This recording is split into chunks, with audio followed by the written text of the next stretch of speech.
Bonsoir à tous, soyez les bienvenus dans MMA Extra Round. Aujourd'hui, une émission très spéciale puisque nous recevons l'élite du MMA avec le combattant UFC et l'ancien des forces spéciales, Benoît Saint-Denis. Bonsoir Benoît.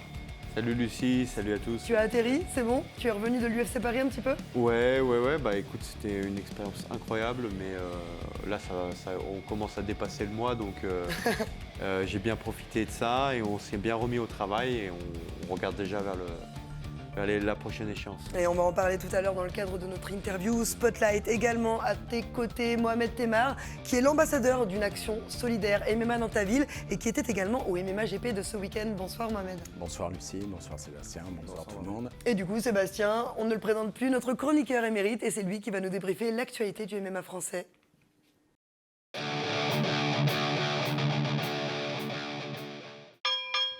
Et on commence le tour d'actualité à Rome, en Italie, Sébastien, avec le Cage Warrior. Avec le Cage Warrior, oui, alors deux déceptions, forcément, celle qu'on connaît, Morgan Charrière, qui n'a pas pu combattre, hein, son adversaire n'a pas fait le poids, on attendait Morgan, il restait sur 2 défaites au Cage Warrior.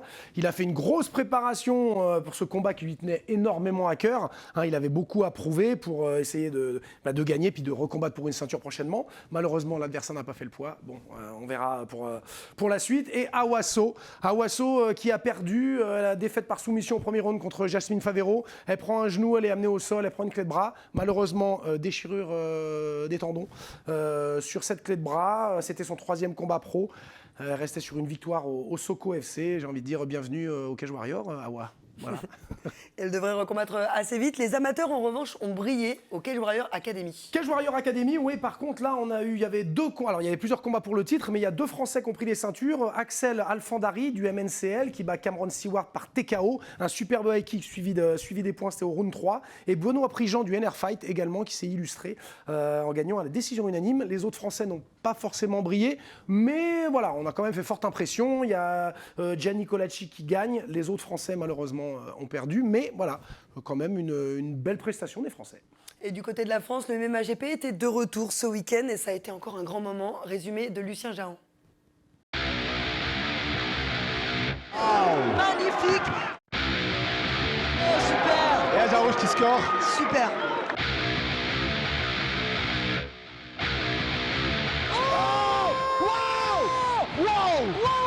Qu'est-ce qui s'est passé?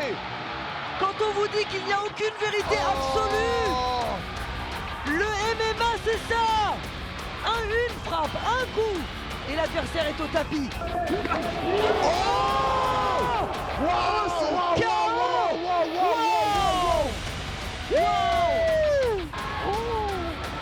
Il est tombé. Hallucinant! L'accélération de Grandier Sidibé. Oh là là là là, c'est explosif et c'est déjà fini! The soldier Hunter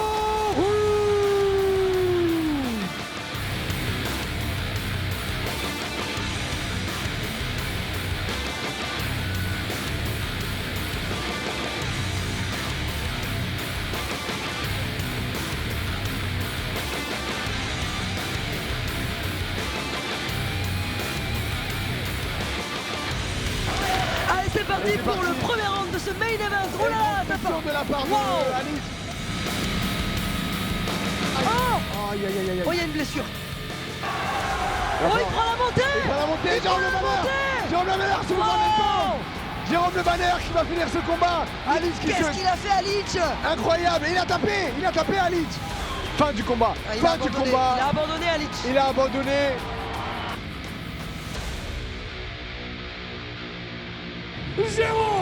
Géronimo Le Banner.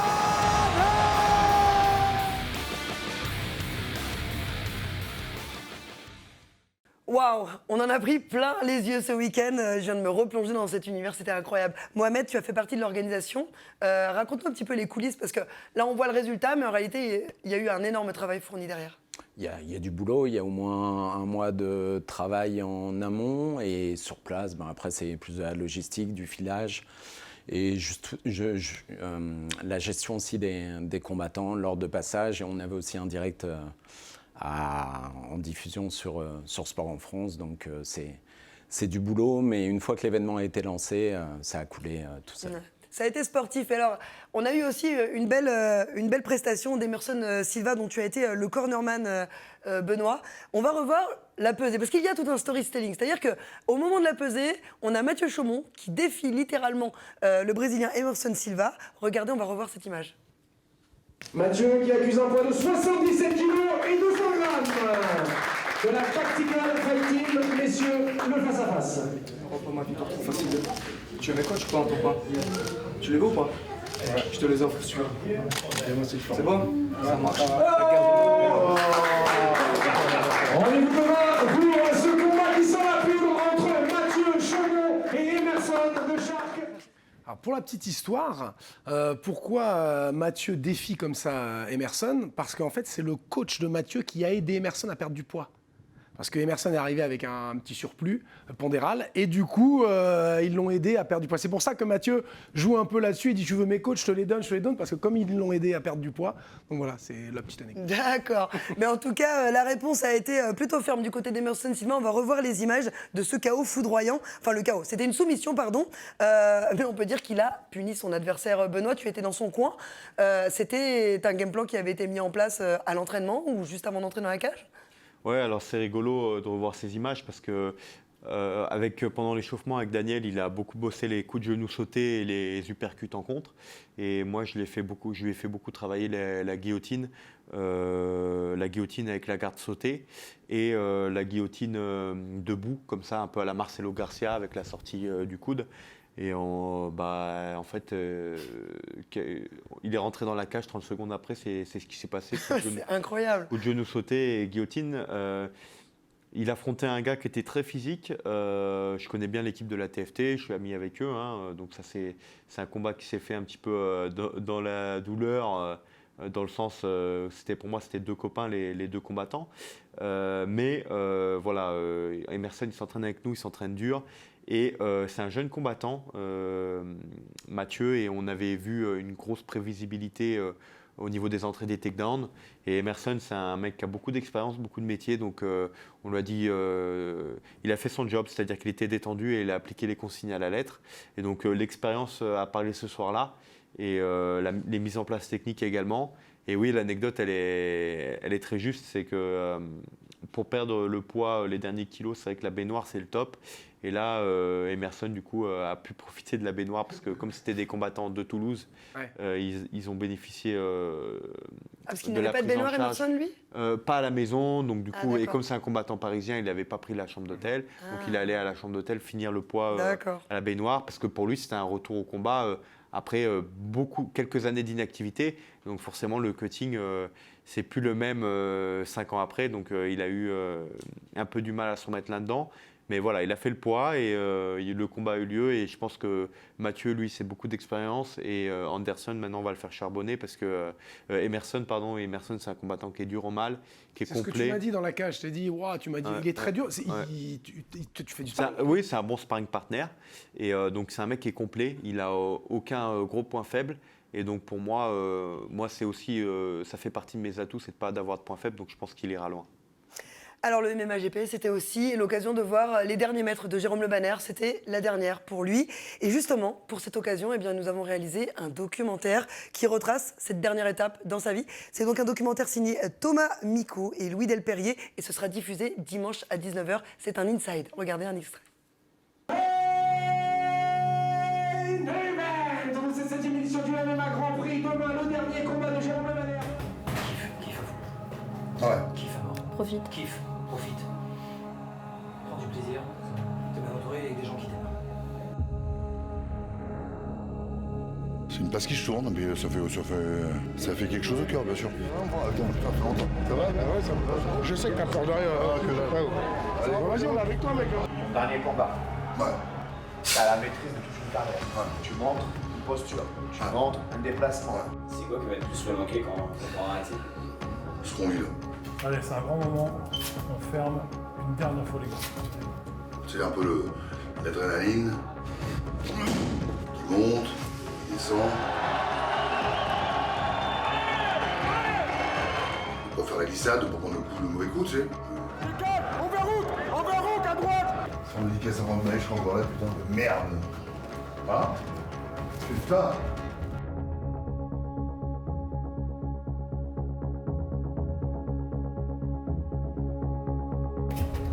La terre des nerfs. La DER à ne surtout pas manquer, ce sera donc ce dimanche à 19h. Le lendemain de ce MMA GP professionnel, eh bien, il y avait les amateurs qui eux aussi sont arrivés en masse au cirque d'hiver et c'est une belle première expérience pour des amateurs. Ça donne un petit peu un avant-goût de ce que ça peut donner en professionnel et il y en a 4 qui se sont détachés du lot, Sébastien.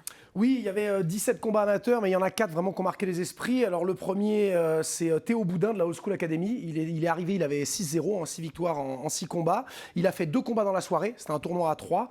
Donc il repart avec 8 victoires. Et la dernière, non des moindres, c'est contre Djibril Grizzly Ewo, qui est un Nakmoué de renom, puisqu'il a été champion d'Europe, champion de France. Il a 70 combats, 60 victoires. Il a affronté Lidon, Doumbé, bref, et j'en passe. Champion du monde au Bellator aussi. Ouais, en plus, ouais. Donc, et Théo a boxé. Il a boxé un Nakmoué, alors que c'était pas forcément le game plan approprié, mais force est de constater que ça lui a réussi puisqu'il a gagné à la décision unanime. Il y a Guillaume Delattre de la team Climax Lyon, également Nakmoué également, parce que lui il a vécu en Thaïlande, il a fait 10 combats en Muay Thai, et il a commencé le MMA il y a quelques mois. Et là, énorme potentiel. Là, on a vu quelqu'un qui va, je pense, étonner avec sa lutte, parce qu'il a vraiment marqué les esprits également. Adam Magomadov, du Chaos Squad. Alors lui, c'est le combat le plus rapide de la soirée. Pour l'anecdote, je sors de la cage pour m'asseoir près de l'arbitre, et je dis à l'arbitre, bon, bah, je vais vite aux toilettes, de toute façon, ça va durer 3 rounds. Je suis dans les toilettes, j'entends la musique de reprise, j'ai même pas eu le temps de me laver les mains. Il a gagné hyper rapidement, un lutteur pur et dur. Lui aussi, je pense qu'on va en entendre parler. Et puis Mathis Duragrin, également Old School Academy. Alors il a 5 combats en amateur, il a 3 victoires et 2 défaites, mais il a cette discipline qu'a la Old School, l'intelligence de combat, toujours cette remise en question, et c'est ça qui m'a marqué moi. C'est un peu le pur produit Old School. Ces 4 noms, on va en entendre parler chez les professionnels. La relève est assurée et je pense qu'on pourrait même assister aux prémices de belles carrières internationales. En tout cas, il y en a un qui va être dur à déloger. C'est notre invité d'honneur, Benoît Saint-Denis, interview Spotlight.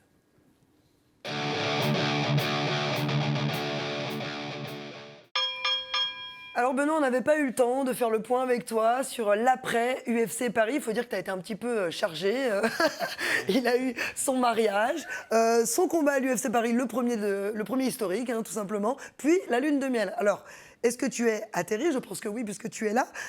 Mais est-ce qu'on peut considérer que tu as vécu les 3 semaines les plus importantes de ta vie, finalement, à cette période?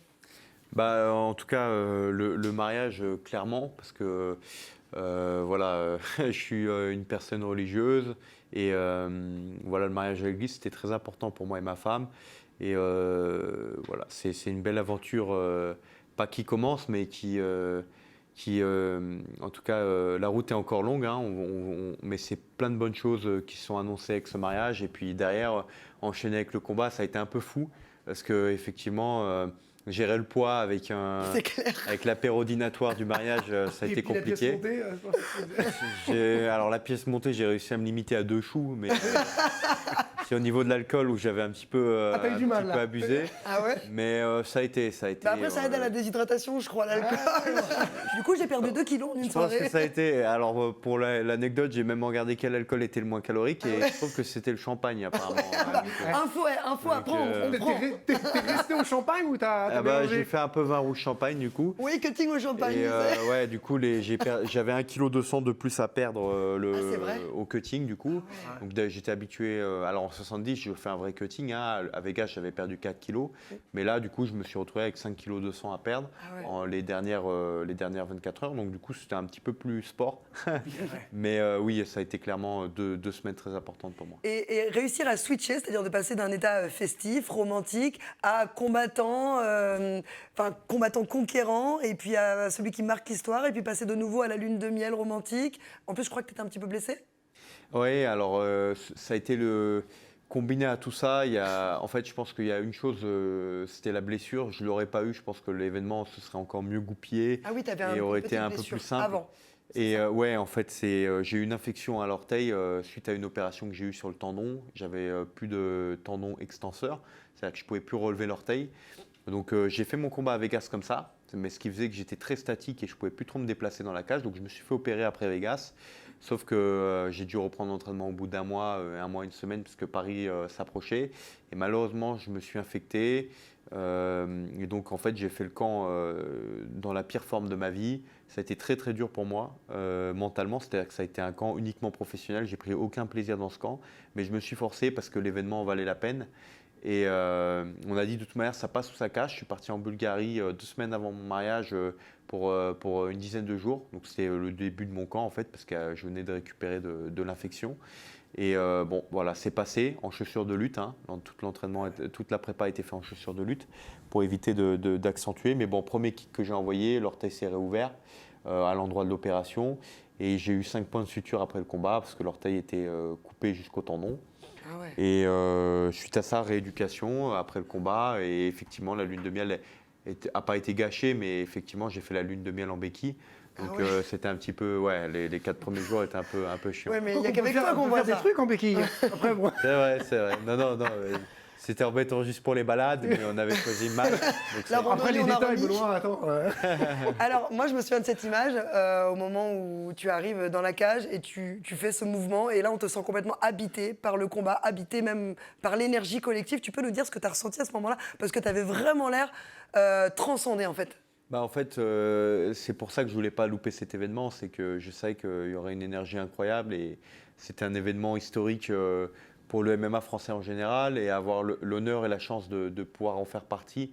Je pense que ça ne pouvait pas se refuser, donc je me suis dit, s'il faut que je serre les dents, je l'avais déjà fait au préalable dans ma carrière en tant que force spéciale au sein de l'armée de terre, donc je me suis dit, bah, là, c'est serrer les dents pour moi, pour ma pomme, donc je peux le faire, et donc je l'ai fait, et c'était dur, mais ouais, les émotions incroyables, hein, le public, même ça m'a sorti du combat, la première minute, ça a été dur de rentrer dedans. Ah ouais. Et, Pourtant, nous, on n'a pas vu. Hein. Ouais, mon coach a réussi à me remettre dedans, mais c'est vrai D'accord. que la première minute, tu sais, tu entends crier ton nom à droite à gauche, donc tu es concentré sur l'adversaire, mais des fois tu regardes à droite à gauche et ton regard se perd dans la foule, donc c'est dur de se reconcentrer derrière parce que c'est beaucoup d'images qui sortent de l'ordinaire, quoi. Ça aide, ça, Benoît, le fait que tu aies fait partie des forces spéciales, tu as dû vivre et voir des choses un peu difficiles. Et justement, la comparaison avec un combat de MMA, donc tout ça doit t'aider. Ça. Quand tu rentres dans une cage, tu dis, ouais, mais bon, c'est le MMA, c'est dur, mais ce que j'ai vécu, c'est rien à côté. Ouais, alors oui, ça aide énormément au niveau de... Je pense que le temps d'expérience dans la cage, il est important pour être détendu et pouvoir s'exprimer de la meilleure des manières possibles. Et là, malgré un mauvais camp, j'ai réussi à m'exprimer vraiment... je me suis senti vraiment comme dans un sparring, c'est-à-dire que je profitais du moment, je sentais les coups, alors que physiquement, j'étais pas au top du tout de ma forme. Et je pense que c'est grâce à ces moments difficiles que j'ai pu peut-être vivre au sein de l'armée, qui font que malgré un mauvais camp, je ne me suis pas focalisé là-dessus, je me suis concentré sur mon combat, ce que j'avais à faire dans la cage. Et effectivement, l'expérience en tant que combattant et l'expérience en tant que combattant avant dans armée au sein des forces spéciales m'a aidé à être serein pour l'événement malgré tout ça. Alors justement, transition toute trouvée, merci Seb. Je voulais revenir un petit peu sur les forces spéciales. Qu'est-ce que tu as eu à vivre de très difficile dans le cadre de ce travail? Quelles sont les choses les plus difficiles que tu aies pu vivre? Bah, je pense pas que Je pense que vivre l'expérience de la mort, alors pas la mienne du coup, mais l'expérience de la mort et puis aussi l'expérience des blessures. Je fais partie d'un groupe qui a eu des blessés. Donc voilà, les blessures des amis, des collègues, et puis l'expérience après de la mort en général, je pense que c'est marquant. Et après, la dureté de la sélection, parce que moi je suis rentré, j'étais un gamin, j'avais 18 ans, et donc je suis resté le plus jeune de ma compagnie jusqu'à mon départ, donc, parce que la moyenne d'âge est assez âgée. Et donc ça c'est une fierté, mais c'est aussi un peu un endroit où je suis devenu un homme. Je suis passé du gamin que j'étais à un homme, parce que les sélections durent 1 an et demi. Pendant 1 an et demi, tu peux te faire dégager. Donc quand tu as 18 ans, que tu es mélangé avec des mecs qui ont 25 ans, forcément tu as intérêt à valoir le coup et à faire ta place. Alors les tests de sélection, justement, moi je me rappelle que j'en avais entendu parler dans le cadre du GIGN. Ils avaient des tests assez durs. Ça passait par des tests psychologiques, des tests mentaux, des tests physiques, mais parfois ça allait même jusqu'à la torture, hein. Ils allaient jusqu'à se taser, jusqu'à se noyer, se réanimer. Toi, tu as été témoin de choses comme ça? Alors oui, bah ça, on a beaucoup de connexions avec le GIGN, hein. Eux, ils interviennent sur le territoire national un peu plus que nous, et nous un peu plus sur le territoire international. Mais il y a énormément de correspondance entre les deux métiers, étant donné qu'on fait tous les deux de la lutte antiterroriste, avec un degré de violence assez élevé, notamment depuis les attentats terroristes. Leur job, il ressemble vachement au nôtre depuis les attentats terroristes, mais nous, ça fait longtemps qu'on lutte contre le terrorisme sous sa forme moderne. Donc Daesh, Al-Qaïda, Boko Haram. Moi, c'était beaucoup Al-Fourqan, l'époque où j'étais dans le désert. Donc oui, les sélections, elles sont dures. Effectivement, ça en fait partie. On appelle ça le coxage. Donc c'est une simulation de la torture et d'un kidnapping, on va dire, de ton groupe ou de toi durant une mission. Et donc ça se passe pendant le stage commando. En général. Simuler, voilà, comme si tu étais pris en otage, ils vont te torturer. Exactement. Non, mais ils te torturent vraiment. Ouais, non, mais j'avais vu aussi un reportage, on te truc sur la tête. Ouais, ça.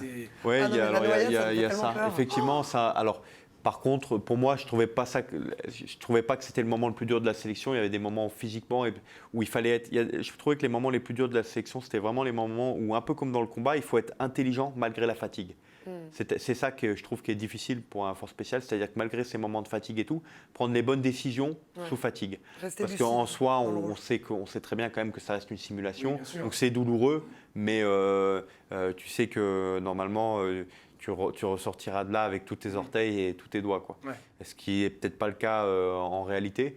Et donc non, le plus dur pour moi, c'était vraiment être lucide et être intelligent les moments où tu es vraiment sous fatigue. C'est ça qu'on demande comme qualité, et c'est une qualité qu'on retrouve dans le MMA, être capable au 3e round ou au 5e round, comme Edward ça fait, de prendre la bonne décision. Hormis la capacité à défendre ton pays, à te défendre toi-même, est-ce qu'il y a d'autres compétences comme la survie qui peuvent t'aider dans la vie de tous les jours? Imagine demain, effondrement du système. Est-ce que tu survis? Est-ce que Benoît Saint-Denis va s'en sortir? Bon, je vois que ça t'a marqué ta série. Moi j'ai vu une série qui m'a marqué. Je suis désolée, elle s'appelle L'Effondrement. Et je me garage et tout. Là, Je me suis dit, Benoît, c'est sûr, il s'en sortirait là. Alors, je ne suis pas un spécialiste en survie, mais effectivement, oui, ça fait partie des compétences qu'on est amené à avoir. C'est-à-dire qu'on a des compétences, on va dire, de survivialiste de base, via le stage commando notamment, où tu apprends un petit peu à pêcher, chasser, te démerder avec une carte. Enfin, il y a des compétences, effectivement, qui sont un petit peu perdues par la majorité des gens, on va dire, dans la plupart des métiers, et que tu retrouves dans ce métier, notamment des capacités de survie, on va dire, basiques. Donc oui, je pense que tu acquiers des petites compétences, mais je ne suis pas spécialiste, je ne suis pas un grand survivaliste comme... je ne suis pas Bear Grylls. Pas bunker, Je ne suis pas Bear Grylls. Alors, ensuite, tu as mis un terme à cette carrière dans les forces spéciales et tu as rencontré Daniel Voirin, l'unique. Daniel Voirin, on l'adore, hein, il est tellement drôle. Alors justement, vous avez des personnalités très différentes et pourtant, alors je dis pas que t'es pas drôle, attention, hein. Je dis juste que vous avez des tempéraments très différents et pourtant ça match à fond entre vous. Vous avez un binôme qui détonne et j'aimerais que tu nous racontes un petit peu l'histoire de cette rencontre, comment ça s'est fait et comment vous avez réussi à créer cette force. Ouais, je pense que tu as bien résumé la chose, c'est que deux caractères différents, mais qui ont un objectif commun, je pense que ça marche très bien. Et ouais, Daniel, c'est un mec qui a une joie de vivre incroyable et qui est toujours à fond. Donc pour moi qui suis assez calme et réservé, c'est super d'avoir un gars comme ça parce que il me fait marrer, il pousse toujours le truc. C'est clair. Et puis j'ai un grand respect quand même pour lui, pour son travail. Ça reste mon coach et moi je reste l'élève. Et je suis concentré sur ce qu'il a à me proposer, sur performer du mieux possible. Et puis j'adhère totalement à sa manière d'enseigner. On s'est rencontrés au Venom Training Camp en 2018, fin 2018 c'était, je crois que c'était septembre 2018. J'ai fait des sélections, j'étais encore militaire. Et il m'a dit, écoute, quand tu finis ton contrat, si tu as envie, tu as une place dans l'équipe professionnelle. Et j'ai fini mon contrat. Et je me suis dit, si un mec comme ça, il croit en toi, c'est que tu as tes chances. Donc, je me suis retrouvé, à commencer l'aventure MMA avec lui. C'était mes premiers vrais cours de MMA, parce que, en fait, avant ça, j'avais fait quelques cours de pancrace dans le Pays Basque, à Sifit, qui est un très bon club. Hein. Et j'avais fait du sol à Masterless. Mais voilà, donc je me suis pleinement lancé dans l'aventure. Voilà, depuis, ça a été 6 combats en 11 mois au départ. Voilà, beaucoup de victoires. Et qui m'ont amené à l'UFC en 2 ans et demi à Abu Dhabi. Je crois que tu es attaché à Daniel. Moi, j'ai discuté à Nîmes avec Daniel après ton combat contre le Brésilien. Il y a un truc, moi, qui me... Parce que je vois que quand t'en parles, voilà, c'est un peu viscéral, Daniel et toi. C'est ce qui s'est passé autour de Daniel. Moi, moi aussi, j'entends des trucs sur Daniel. Il a un peu morflé ces temps-ci. Son ancien employeur, le Venex Training Camp, qui lui dit bon, bah, ça y est, tu peux t'en aller. C'est le MMA Factory qui arrive. C'est pas forcément de personnes qui s'apprécient. Toi, tu le vis comment, ça? Parce que moi, j'ai pas de langue de bois. Je sais que Daniel ça doit être dur, parce que j'imagine que tu es entre deux feux aussi. Non, mais ça, c'est la concurrence des écuries. Hein. Quand elle est juste sportive, elle est saine. Après, c'est vrai que tout ce qui est extra-sportif, moi, je m'y intéresse pas parce que pour moi, c'est... hormis si c'est des accusations graves ou des choses vraiment malsaines, il faut... Là, il y a d'autres solutions. Mais je veux dire... il y a une concurrence sportive, c'est sûr, parce que le MMA Factory, ils ont 3 athlètes à l'UFC et du coup Daniel en a un, mais on a eu beaucoup avant, notamment quand il était aux États-Unis et au Brésil. Daniel, si je dis pas de... 3 ceintures à l'UFC et 2 ceintures au Strikeforce, voilà. qui était un équivalent qui a été racheté par l'UFC, qui était très solide aussi à l'époque, étant donné que les ceintures qu'il avait fait là-bas, c'était du Dan Anderson, c'était beaucoup de... Le Strikeforce, c'était aussi une grosse machine de guerre. Alors, du coup, donc Daniel Voirin, qui devait être avec nous, mais qui est actuellement au Hexagone MMA, avec Mathieu Leto, c'est bien ça? Que je rejoins, je l'ai rejoint en Allemagne. Ah, c'est vrai, tu y vas aussi? Je l'ai rejoint samedi en Allemagne. Très bien. Et c'est Mathieu Leto qui combat. Donc nous, c'est une petite écurie, effectivement, comme on disait, petite écurie familiale. On a une dizaine de fighters pro. Et voilà, Mathieu Leto en fait partie. Et ça va être un bon combat, une grosse guerre à Düsseldorf. Alors, juste avant de conclure, parce que l'heure tourne malheureusement, on a un temps limité, messieurs, on va conclure sur ton actualité. Où est-ce que tu en es? Tu avais demandé à combattre un top 15 de l'UFC. Est-ce que tu as été entendu? Est-ce qu'il y a des perspectives, des combats à venir? Ouais, on en avait discuté. Donc il y avait Dos Anjos un petit peu dans le... Ce serait énorme, Dos Anjos. Rafael Dos Anjos. Ouais, Rafael Dos Anjos qu'on avait en vue. Voilà, il a eu le choix entre plusieurs combattants. Il a choisi Barbarena.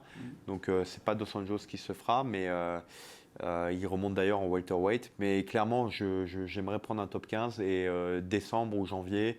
Voilà, donc on est prêt à ça. C'est en discussion. Oui. Voilà, clairement, l'UFC nous a entendus.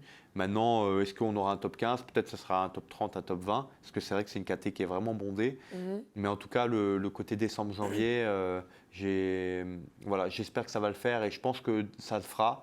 Après, est-ce qu'on sera chanceux au niveau de l'adversaire? Est-ce que j'aurai ce que j'ai demandé? À moi encore de continuer à faire mes preuves pour mériter vraiment ça. Mais je vais tout faire pour, en tout cas. Et tu es très active en ce moment avec tes stages. Tu fais beaucoup de stages caritatifs. D'ailleurs, tu étais sur le projet MMA dans ta ville. Mohamed, tu étais l'auteur de ce projet. Vous étiez plusieurs sur le projet. Est-ce que tu peux nous raconter un petit peu de quoi il s'agit? L'objet de l'association et de MMA dans ta ville, c'est l'insertion sociale par le sport. Donc plus particulièrement le MMA et le pancrace. Donc c'est des actions ponctuelles qu'on organise un peu partout en France. Donc on cible principalement les jeunes de 4 à 25 ans. On a aussi une autre action qui s'appelle MMA dans ta ville au féminin.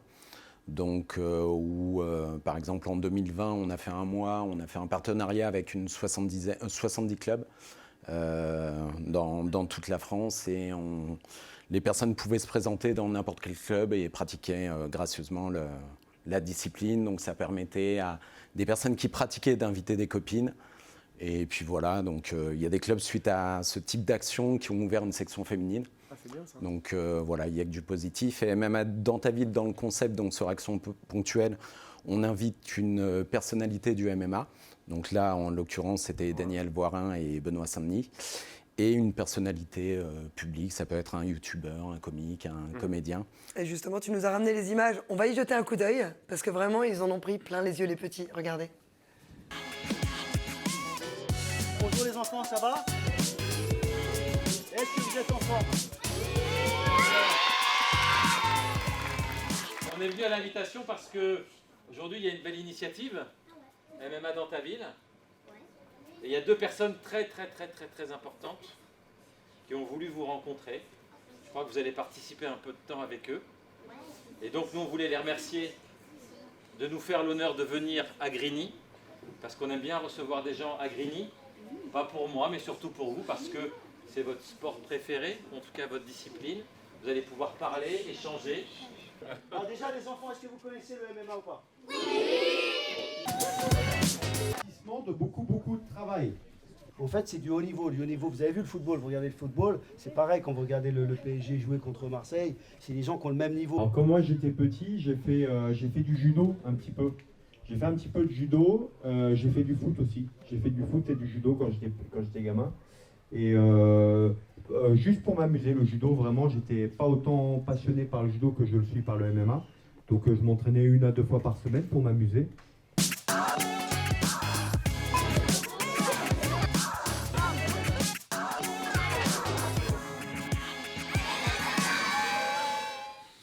Elle est super cette initiative. Tu vas la réitérer dans d'autres villes ou comment ça se passe? La prochaine édition sera à Montrouge, donc comme parrain, on aura Greg MMA. Super. Au mois de janvier, donc MMA dans ta ville au féminin, donc on espère avoir au moins 200 clubs partenaires, donc on travaille dessus. Maintenant, comme je le disais, on vise les zones de quartier prioritaires, donc c'est les QPV. Donc voilà, on essaye de faire des rencontres entre guillemets improbables. Donc comme là, les jeunes étaient hyper heureux de rencontrer Benoît Saint-Denis et Daniel Voirin, même si au départ, ils ne savaient pas qui c'était. Donc sur la petite présentation vidéo, ils ont permis de voir un peu ce qu'était leur carrière.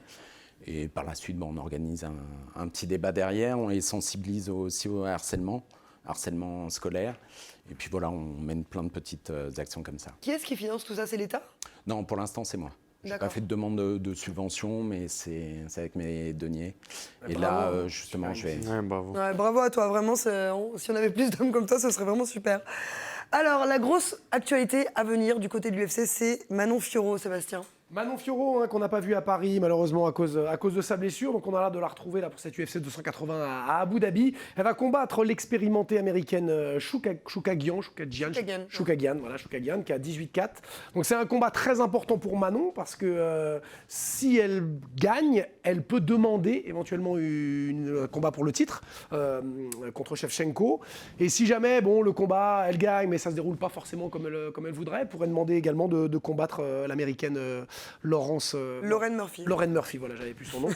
Elle a les armes en tout cas pour battre Chookagian. Chookagian, elle avait perdu contre Shevchenko, donc maintenant à Manon de marquer les esprits en la mettant KO. Quoi, voilà. Très honnêtement, de mon point de vue, je ne vois pas aujourd'hui qui peut battre Manon. Peut-être Shevchenko, et encore, moi j'ai envie de mettre un billet sur Manon. En tout cas, elle a la puissance pour battre Chookagian. Les qualités tactiques. Voilà, quant à vous, messieurs, quel est votre pronostic? Elle peut aller tout de suite défier Shevchenko ou pas, Manon? Moi, sur son prochain combat, je vois un KO à la fin. Ça fait depuis quelques temps qu'elle n'a pas combattu. Elle revient d'une blessure. Donc voilà, si elle donne tout au premier round, je pense que ça peut aller vite. Et toi, Benoît, qu'est-ce que tu en penses? Écoute, moi je pense qu'elle est dans le top 5. Elle va affronter vraiment ce qui se fait de mieux. Je pense qu'elle va gagner. Moi, je vois bien une décision unanime, mais avec une forte domination de la part de Manon, parce que stylistiquement parlant, je pense que c'est un bon combat pour Manon. Et pour moi, elle est prête pour la championne. Hein. Elle est prête. Surtout que la championne, elle monte des... On a vu dans des combats qu'elle n'est pas sans faille. Et Manon, c'est une tueuse à gages. Je l'ai vu s'entraîner. Elle est dure, elle s'entraîne dur. Intelligemment, tactiquement parlant, elle est forte. Elle a une bonne team. Avec Eldrick, ils font de super boulot. Donc moi, j'ai hâte de... J'aimerais qu'elle soit la première à ramener le gros titre de l'UFC et être une championne dominatrice pour la France, ça serait incroyable. Ce serait superbe, effectivement. Et bien justement, Manon Fiorot, elle est dans un autre projet, je vous en parle dans un instant. Est-ce que vous vous souvenez des albums Panini ? Où on collectionnait des stickers et on remplissait nos albums. Vous avez eu ça, pendant les messieurs, Coupes du Monde, des trucs de foot. Benoît, t'as eu ça ou pas? Ouais, j'ai eu ça. Moi, c'était quand j'étais en Allemagne que j'avais ça. J'avais les cartes avec les joueurs allemands. Le championnat allemand, ouais. La Bundesliga. La Bundesliga, exactement. Eh bien, figurez-vous que Panini s'intéresse enfin à l'UFC. Ils ont sorti leur album UFC. Et il y a donc des petites pochettes avec des cartes à collectionner. Tenez, je vous en donne une. On va en ouvrir une chacun. Hop, voilà. Tiens, Seb, attrape ça. Merci. Et voilà, et donc on peut collectionner les cartes, elles n'ont pas toutes la même valeur. Est-ce qu'il y a Benoît Est-ce qu'il y a Benoît dedans? Alors, je ne suis pas sûre qu'il soit dans la première collection, il sera forcément dans la deuxième. Alors, moi j'ai déjà un champion, tu vois. J'ai déjà Shogun Rua. Donc ça, c'est une carte qui a de la valeur. Nurmagomedov, moi. Ah, t'as la meilleure. Solide. J'ai Ferguson. J'ai Max Holloway, Glover Texera. Ouais, mes préférés, c'est ceux-là. Julian Shogun Rua et Moi j'ai un Ferguson. ancien, j'ai Mark Coleman. Ah oui. J'ai Ken Velasquez. Ça, Ouais, c'est ça, celui-là. il y a vraiment des champions historiques. Et donc, toutes ces cartes, on peut les collectionner, elles peuvent s'échanger, et elles ont toutes une valeur différente.